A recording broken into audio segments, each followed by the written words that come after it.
Ladies and gentlemen, may I have your attention, please? The show starts in 10, 9, 8, 7, 6, 5, 4, 3, 2, 1, go.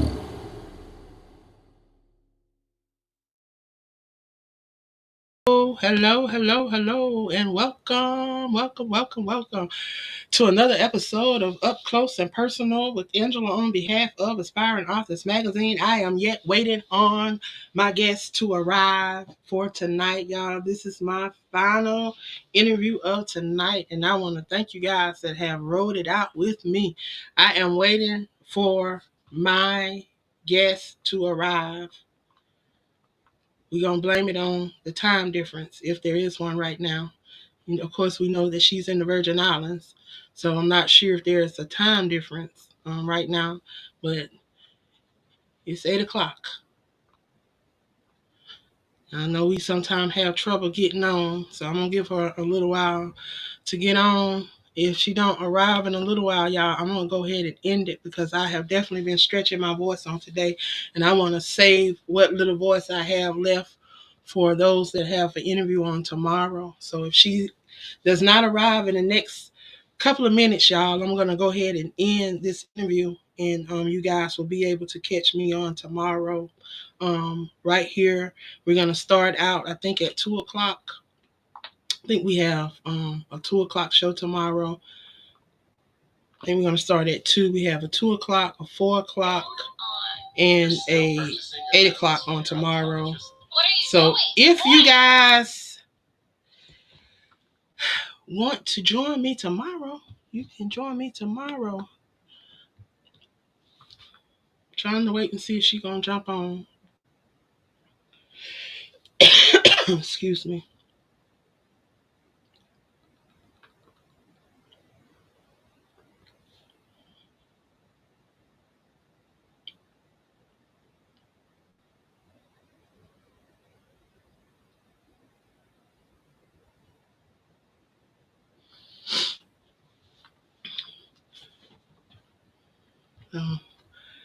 Y'all know they always having some type of issues.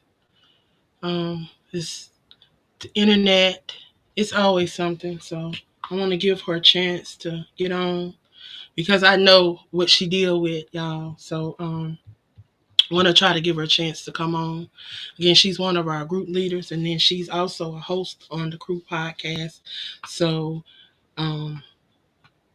we have experienced some technical issues throughout this journey. So we're not new to this, y'all. We trust me. We true to it. We not new to it, but we yet press. So while I'm waiting, I'm gonna give her a couple of more minutes. I see she sent a message saying that they were having some power issues.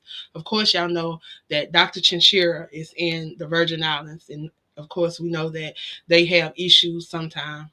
Um, with connections and different issues. So here she is. I'm going to go ahead and bring her up um, so she can introduce herself, and then we're going to jump on in the conversation, y'all. So let me go ahead and bring her up and allow her to introduce herself, and then we're going to jump in this conversation. I'm not going to be before you long, y'all, because again, I am trying to reserve what little voice I do have. It is definitely come back from yesterday. I thank God for that.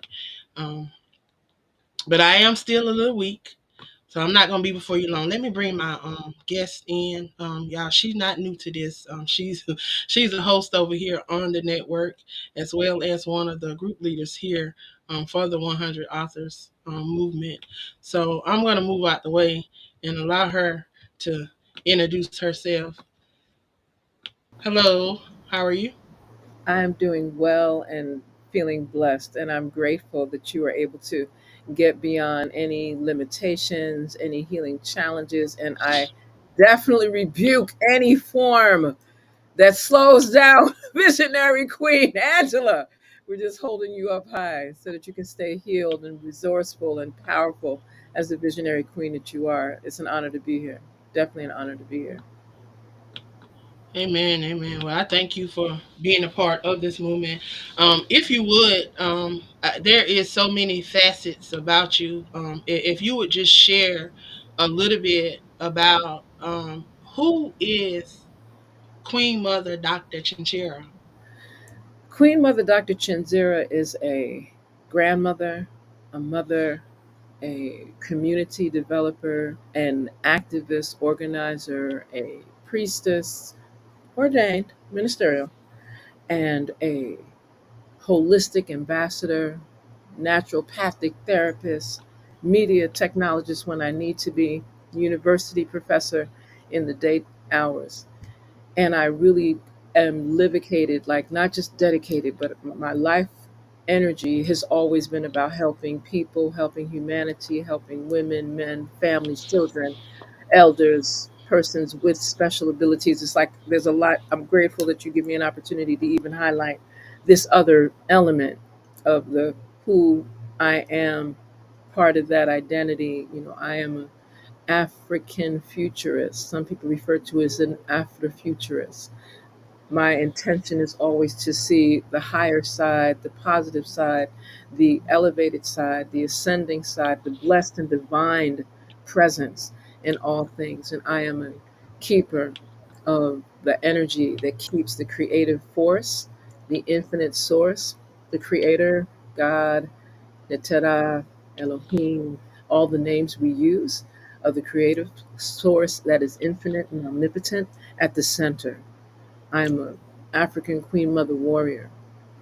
I have been involved in a variety of things within my space here in the Virgin Islands of the United States, specifically in II St. Croix, the larger of the four islands. That's my home grounds, and I have very strong ties to Caribbean spaces. So people would refer to me as an ancient ancestral African indigenous naturalist in many respects. My heartstrings are always grounded on things that honor those ancestors. Let me be very specific: venerated, positive, divine, spiritually grounded ancestors, not just any ancestors, that are guarded and guided by the Creator, by all the powerful, venerated, and omnipotent names we use. And I'm really honored to just be able to share some of that through Us Speaks networks, through Parent Unc, networks, through the work I do with African Queen Mother Warriors, the work that I get to be blessed with IDO Network International, which is an international collective that brings traditional African institutions together with persons everywhere in the world. So it's over 600 kingdoms and realms that actually work together to restore, reconnect, repair, heal, and uplift all facets of our nation building, village building, family building in the most positive way in the eyes of the Creator. And and then in my, like I Wow. said, it's a lot, and I do all of this with a lot of strength from my centenarian mom, who has blessed us with being on the earth and still remembering all her children's names and which languages we speak from young at 102.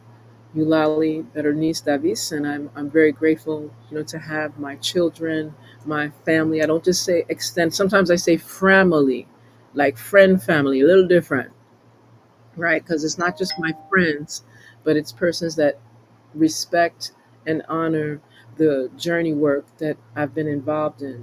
I work with the Universal Legal Improvement Association African Community Leads Rehabilitating Committee 2020. So for short, UNIA ACLRC 2020. I've had the honor and privilege of working with the Caribbean Pan African Network as an executive council member and representative, which lets me layer into CARICOM through their reparations commission. So my reach may be wide, but I do my best to remain humble and to remain as ma'atical so that I keep things grounded in truth, justice, order, reciprocity, balance, divine righteousness. I might say that one twice. Divine righteousness and harmony to the best of my, Wow. yeah. So where in all of that you do you find the energy and the time to share in writing? I find, well, I'm writing all the time. I'm a journaling fanatic, so from young, and I was very fortunate to be one of those young people that used to go to public libraries just so I could read like everything in the children's section, and then read everything in the next adult section that they allowed me to read when I was younger, and it encouraged me to take note of the things that I read because you don't remember everything. So I find time to write not only in my academic daytime engagement as a university professor, but I find time to write creatively to actually, for some, it may seem like therapy to be able to, compose prose as well as poetry. I did a publication. Matter of fact, it was a International Society of Poets, and I won an award, a publishing award, like, wow, 2004, 2005. And they gave me an opportunity to put together a collection of my poems. And that, in addition to things I was doing when I was much younger, writing about how do we teach children that don't feel that they are teachable.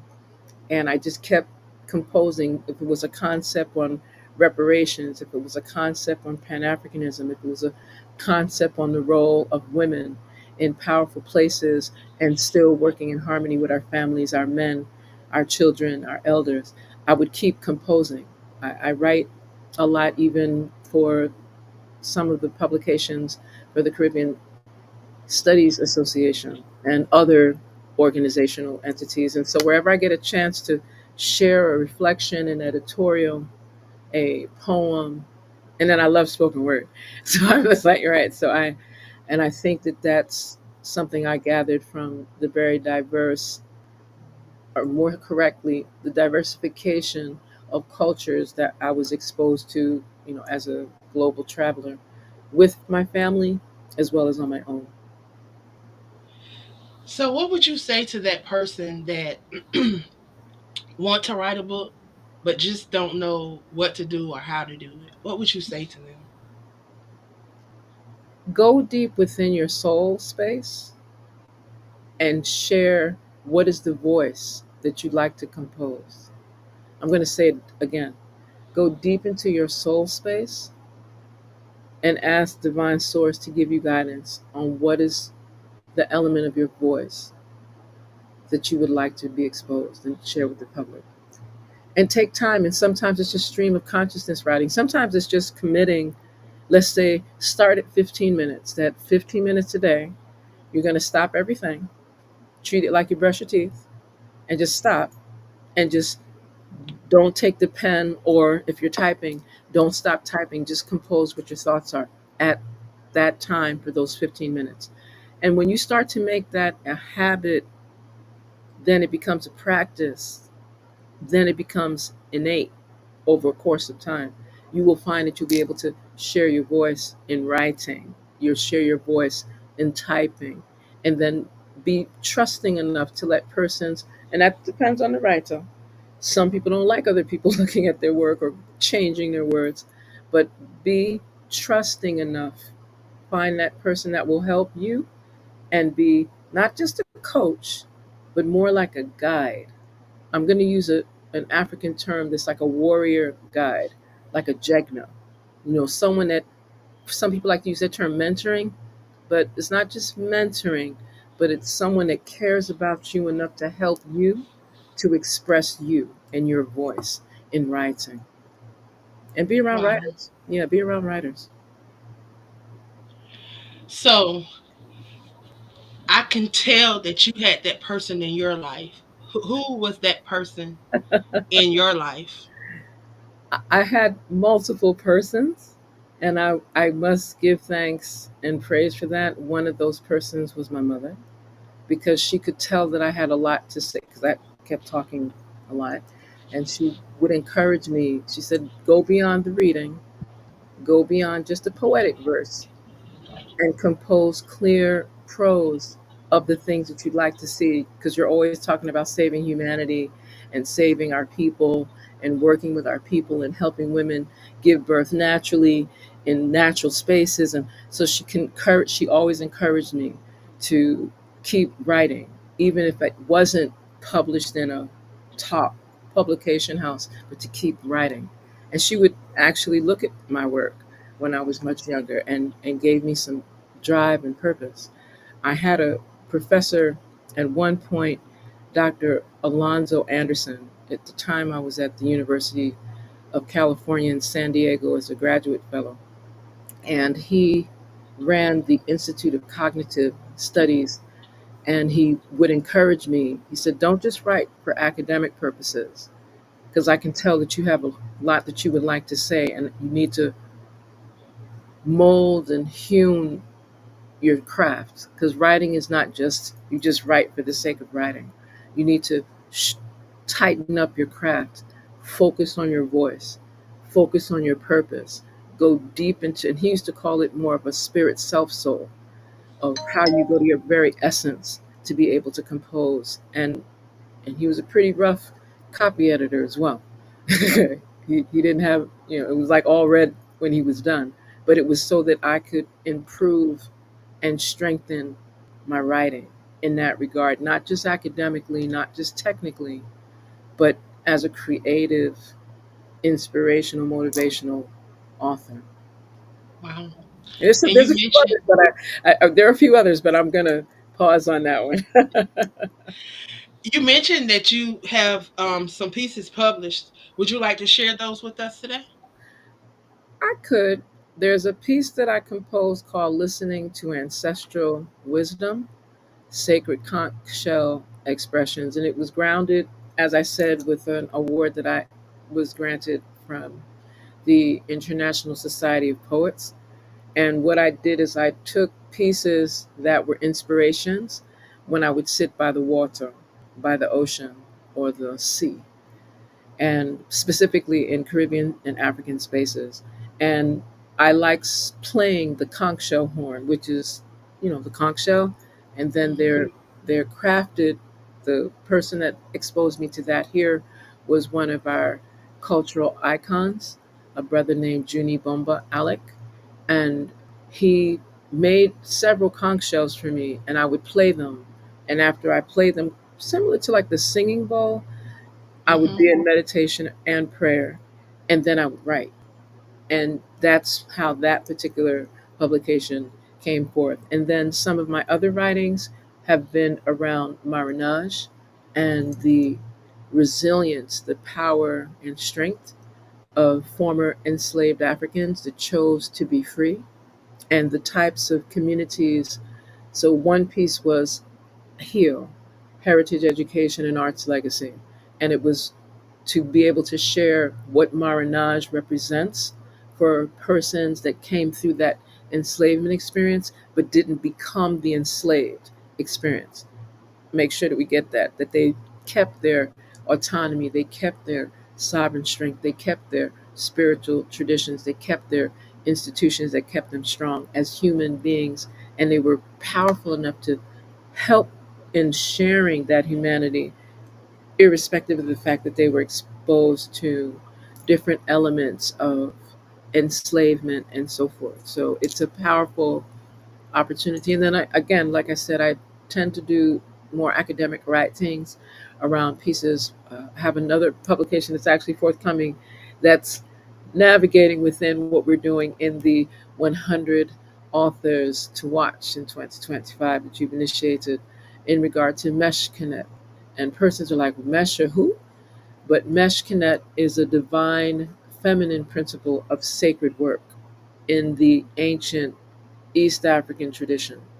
And she is seen as a woman of principle that focuses on developing and birthing sacred work. So it's a self help publication on how to make sacred work at the center of your day to day living, your everyday engagement. You know, how you worship, how you fellowship, how you recreate, how you study, how you engage in corporate work, how you travel, how you present yourself to people, how you speak, how you pray, how you meditate, how you heal yourself. So they're like different, there's 14 different elements inside of that.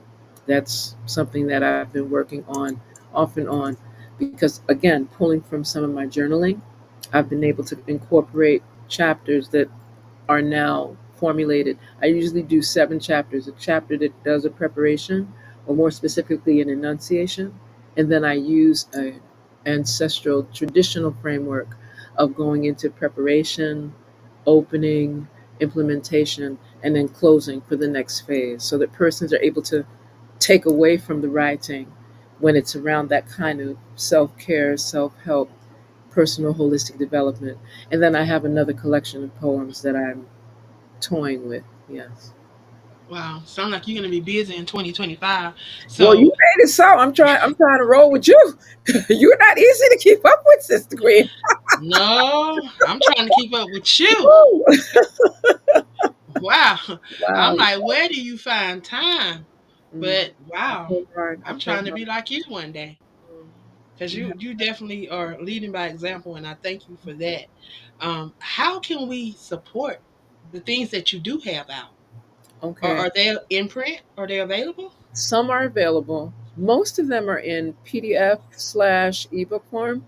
I've been very fortunate to have one of my spiritual brothers of the Temple of Inner Peace that's based in Jamaica, and they Mhm. also have Carib Newsroom to give me a 2 week window to reprint several of my publications through their network of Temple, their publication house of Temple of Inner Peace. And then, of course, there are a number of my articles that are available online as well. What has been happening over the last 4 to 6 years has been I've done most of my publications as audiobooks. So that's being I should say, be revamped so that persons will have full access. Some will be on SoundCloud, some will be on my YouTube page, so persons can just listen and tune in to some of the content.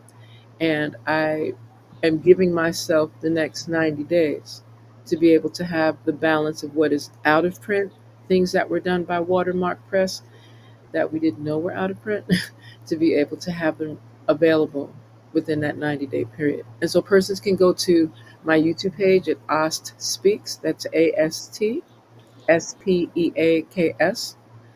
Of course, you can look, you're doing www.youtube.com/ASTSPEAKS, right? You can also email me if you have an interest in any of the material, and be specific, if you want something that's more around education or homeschooling or cultural preservation or historic development or community development or environmental science and technology or the arts. Just give me a specific, and then that way I can give you a sample, because I always offer a sample first, and then we will go into the more detailed pieces that are available that you can go through Patreon and other sources to support as well. All right. So, outside of YouTube, where other platforms can they find you on? Well, persons can also find me on Facebook. They can find me on Instagram. I haven't navigated with Snapchat. That seems a little bit too short for me because I speak more than 140 characters. And then I have shifted out of other platforms. I tell persons there's also a platform of Our Black Truth. And of course, what I do with the Crew podcast, which will be resuming on the first and third Thursday of each month right here with the Crew podcast. So that's another option for persons to be able to navigate and hear some of the materials that I am either lecturing on, doing word sound empowerment with, and the African Queen Mother Warriors platform is also going to be launched in February. So that's another separate opportunity for persons to really engage and see some of the work and publications that myself and other sisters are doing cooperatively, collaboratively, and definitely collectively. Wow. Well, you're definitely doing some amazing things. So, I definitely want individuals to be able to follow and support you. Thank you. Being a part of this movement, what are some things that you would like to leave with the movement? What is one thing that you would like to leave from you, that you would like to leave your mark on the movement? As an organizer for most of my adult life, I would like to leave, and I intend to leave, institutional traditions that persons can replicate so that they're intergenerational. It's one thing for me to write a book or be in an anthology or do a television broadcast or an audio podcast. It's more important to be able to leave a legacy of skills, talents, and expertise that allows for the next generation to carry the baton, pass the torch in a way that is ongoing. So it's for generations upon generations upon generations. So whether it's through various curricula that I've continued to establish to help persons to do that, whether it's through self care initiatives and just little tips that persons can maintain positive naturopathic, that's my focus, naturopathic therapeutics, healthcare to make sure that their wellness is on point. And Mhm. the third piece would be to be able to show that fusion between culture, healing, arts, technology, and spirituality that really support life. So I have a hashtag actionable deliverables. So it's one thing for us to have these conversations and talk about the what you can do, but then it's also how do you build in your respective community and how we can work together to support one another. Yes, Mhm. as women, yes, as mothers. And when I say mothers, I'm speaking of the birth mothers and the spiritual mothers. You may not have given birth through your womb for a child, but I'm sure you have those youth that you have given birth to and guide and support spiritually, right? And that's just the same vibration of mothering.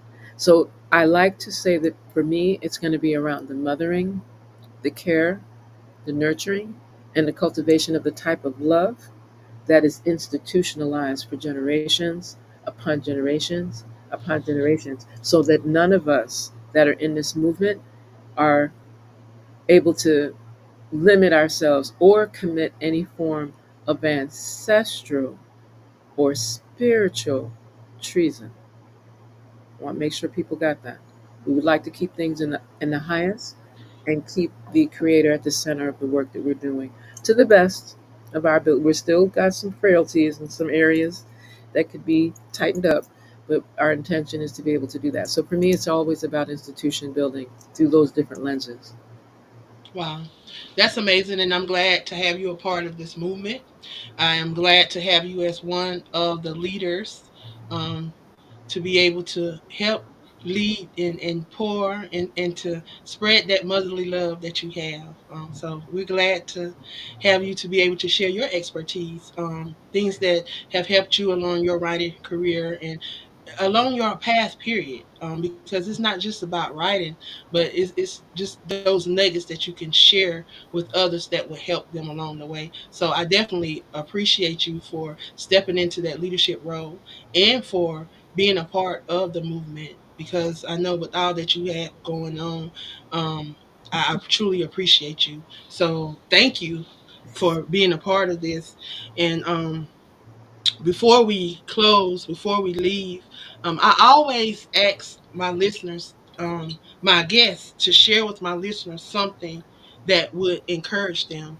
And since we're talking about authors and leaving a legacy, would you share with them the importance, um, from your perspective, the importance of being able to leave a legacy of literary work, that people can carry on from generations to come?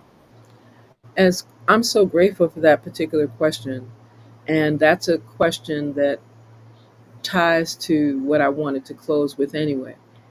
My children, my birth children, as well as my spiritual children, are the other reason that I do the writing that I have been involved in. I didn't always hear our stories, our narratives in their storybooks. So I used to just create them and just started being a griot and just started being the storyteller and start telling them things and acting out all the stories so that they thought that I had my own collection.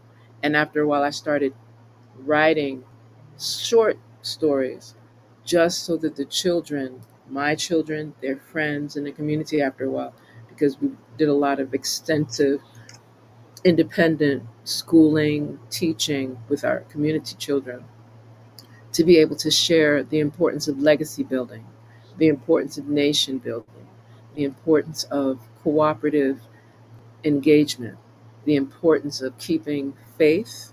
For the term faith, I'm going to use, but I like to use that term, that spiritual grounding in what we were doing. We speak of education, but I like to expand that to what many elders guided me to understand as edification, so that we kept like a virtuous moral grounding, even in the type of education that we have been involved in, and to keep that cultural sensitivity, that cultural accuracy, that heritage driven preservation, so that our young people and our not so young people felt comfortable in who they are, why they are here, and their commitment to ancestral legacy and to spiritual legacy, right? I, I really encourage writers to be able to see how our literary contributions, it's very important that we bring a form of excellence. You may think it's perfect the first Hmm. time, but we need to bring that form of excellence to our work, because that's why we're still remembering people like Dr. W.E.B. Du Bois and Amy Césaire and Suzanne Césaire and Dr. Martin Luther King Jr. and Dr. Coretta Scott King and Dr. Betty Shabazz and Malcolm X and Harriet Tubman and Sojourner Truth and Mary Ann McLeod Bethune Cookman. That's why we remember the Amy Jacks Garvey, Marcus Garvey as well. Amy Ashwood Garvey, Kwame Nkrumah. I can go down this list long. Mowena Sawa. You understand? That's why we can talk about Wole Soyinka, Aikwe Arama, Chinua Achebe. We're remembering, and I'm speaking of the literary, revolutionary literary persons. We remember Fela Kuti not only for his music, but the lyrics, the literary element of his music. We remember his mother, Olufumilayo Femi Kuti, right? Who led 50,000 women in Nigeria even before there was an Organization of African Unity, before there was an African Union, right? So there's like, they left a literary legacy. Sheikh Anta Diop, Dr. Yosef Ben Yakanan, Dr. Jacob Correa. I mean, Dr. Asa Hill. I'm just saying, there's like a lot of persons that left, and I'm leaving out some names. Dr. Marimba Ani, who's still amongst us, right? As well as others. And I refer to her as a professor, even though she's no longer in the quote unquote traditional contemporary universities, right? Sister Queen, Sis Dr. Sandra Richard, Sister Queen, part of the African Queen Mother Warrior Journey, Esther Hokusai, who brings a whole other layer of literary scholarship to her work, Isis Amlak. I can, like, this list is quite extensive. Moya and Zuri, who does work showing the connection of our African revolution through music and culture. I mean, we have so many that we can speak of that have provided literary pieces. Brother Lasana Sekou, who leads the House and Nehesi Publishers in St. Martin, and I highlight that, and like will perform his work as well as provide it in pub. Like he's like the publication brethren in the Caribbean, and I could go on and on because we have a lot of persons, and I always encourage writers, look at writers, you know, Dr. Carol Boyce Davies. She's stayed not only in the academic spaces, but through a creative space, right? There's so many that are part of that list. You know, when we speak of people like Dr. Gloria Joseph, ancestress, Audre Lorde, ancestress, and Audrey, our second son, she was the godmother. Had him walking when I thought he was going to take longer, and would have him acting like he was a writer when he was 3 and 4 years old, and did that with children, right? And people are still speaking truth to power from her work, right? I think it's important to, speak of those persons, the Tony K. Bambata, Toni Morrison, Dr. Angela Davis. I mean, the list is extensive in terms of women and men that have been instrumental at leaving a legacy of excellence, not just writing. We're not just trying to do like the just write for the sake of writing and you don't have clear vision, purpose, destiny inside of your work, but the type of writing that person's going to read it over and over and over and over and over again for generations upon generations. It's going to replace Shakespearean literature, that kind of excellence, yeah? So that way, for generations upon generations, people will remember the voices of excellence and the voices that respect our ancestral legacy in ancestral times, yes, in contemporary times, as well as in the Afrofuturist realms and spaces. Wow. Wow. You bringing it out of You me, though. You're bringing it out of me. I just need you to know. You're asking questions that, I mean, I'm grateful for you, visionary, Sister Queen Angela, because you're evoking things. You're forcing me in a pleasant way to bring out things that are just a reflection of what you've put in place. You've created a platform, you've created many platforms for persons to be able to do it in audio, video, written term, literary, scientific, technological, spiritual, all of that. And you've done it in a very eclectic, a very nurturing, a very cultivating, and supportive way. And I'm very grateful.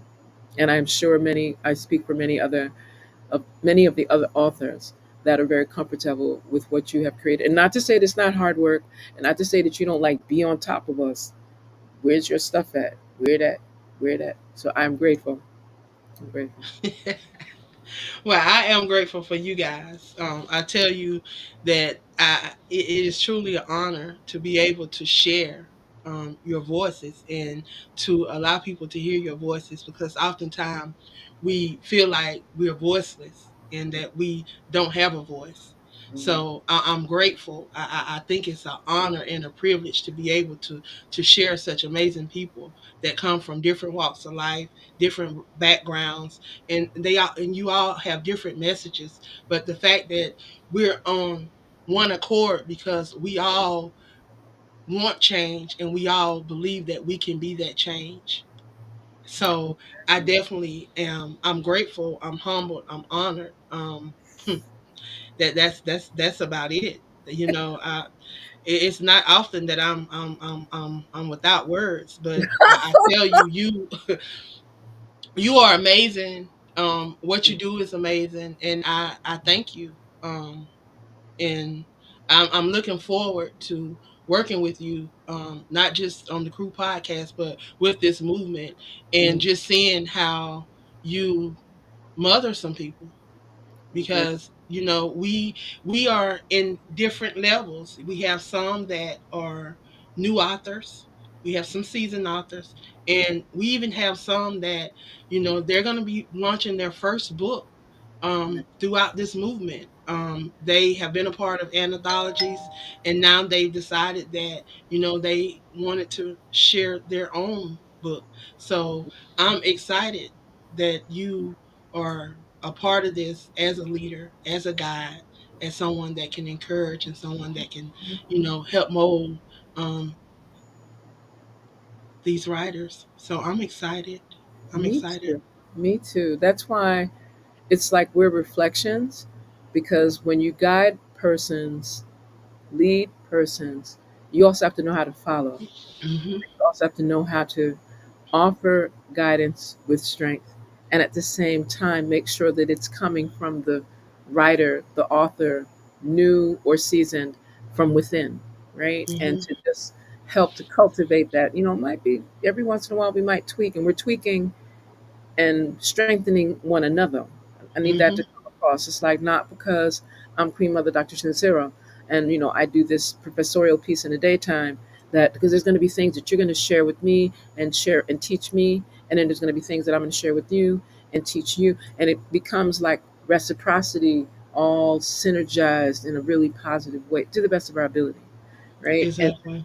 right, and I that's why I'm all, when persons hear me speak in the meta nature, I don't do it too often because I know people don't know what I'm saying, and I don't want people to think I'm saying something that's like frightening.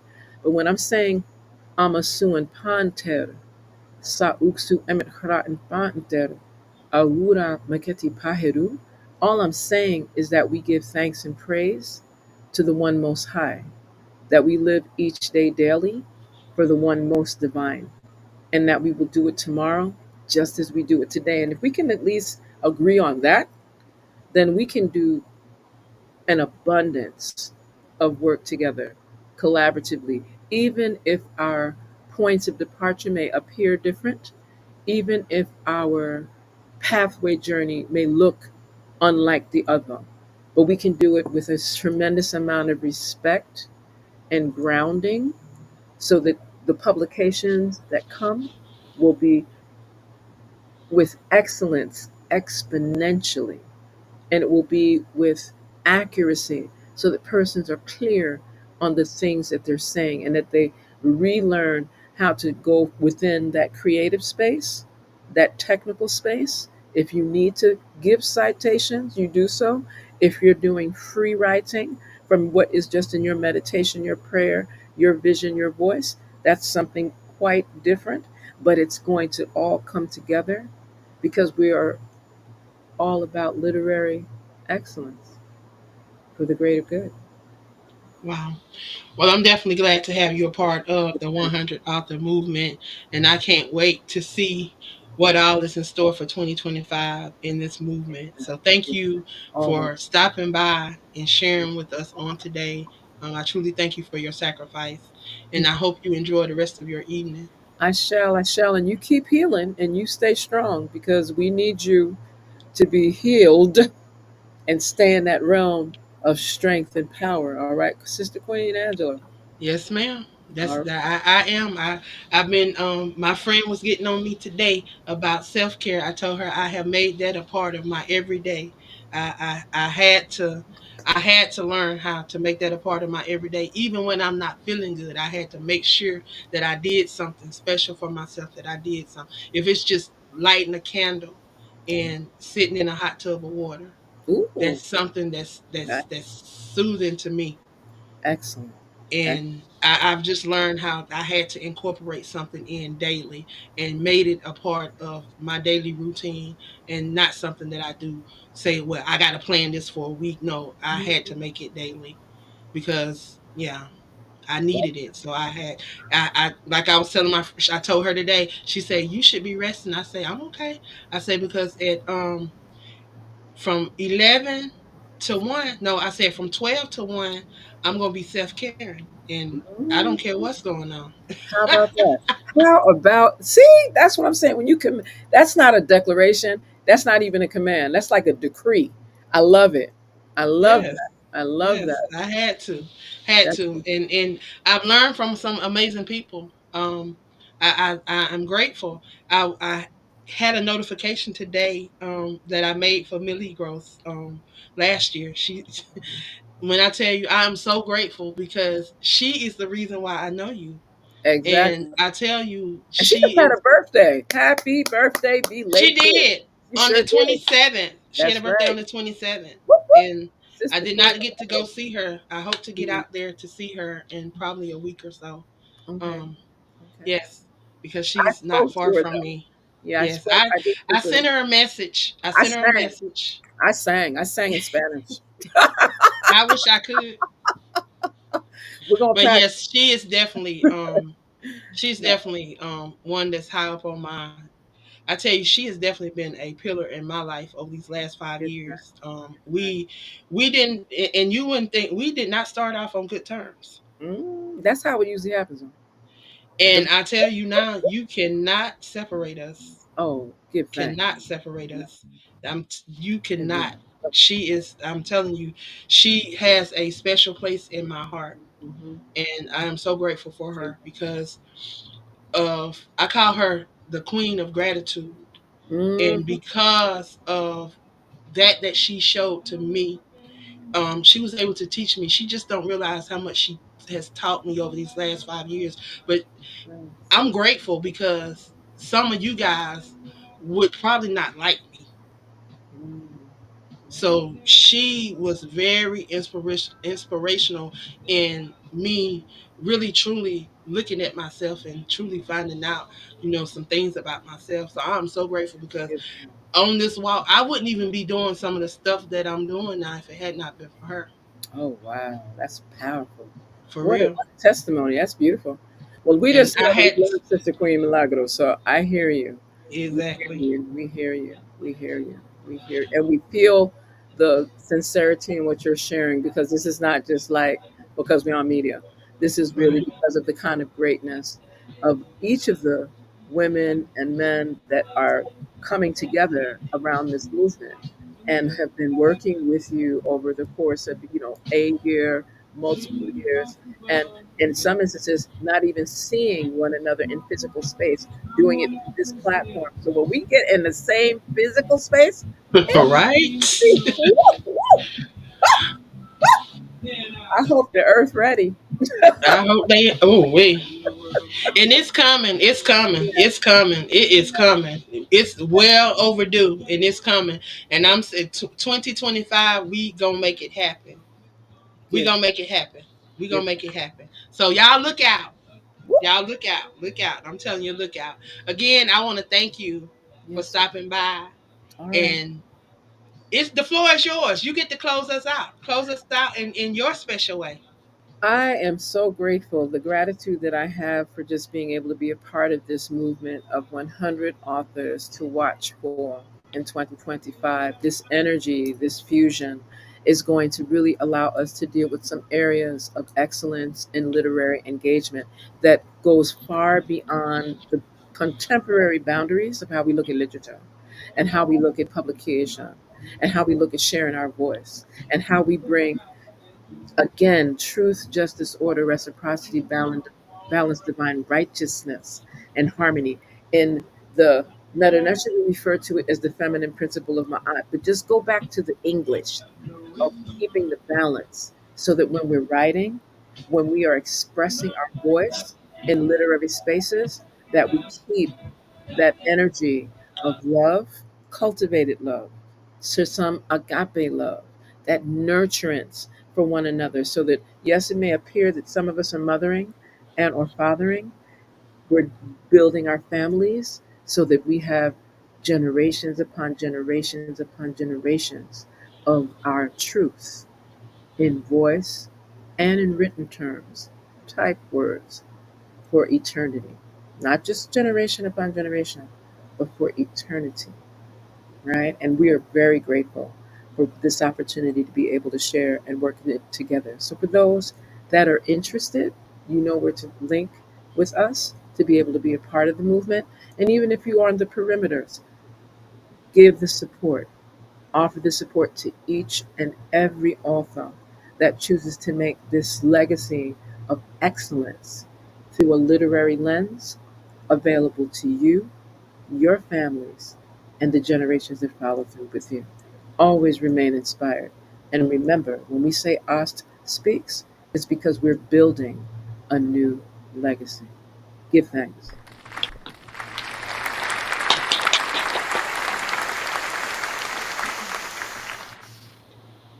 Well, y'all know I had to give her her clap. So I want to thank you again for stopping by and sharing with us. I truly have been blessed. You have a good night. Good night, my sister. Be well. I hope you guys were blessed just as much as I was. I tell you, I have truly been blessed over this day. I tell you, coming back from being sick and then coming back and being able to share these amazing authors, I tell you, it's truly been a blessing. If you've been missing the 100 authors to watch in 2025, you have truly been missing. There are some amazing authors attached to this movement. If you are an aspiring author, if you are a seasoned author, this is an opportunity for you to connect, collaborate, and think about the community.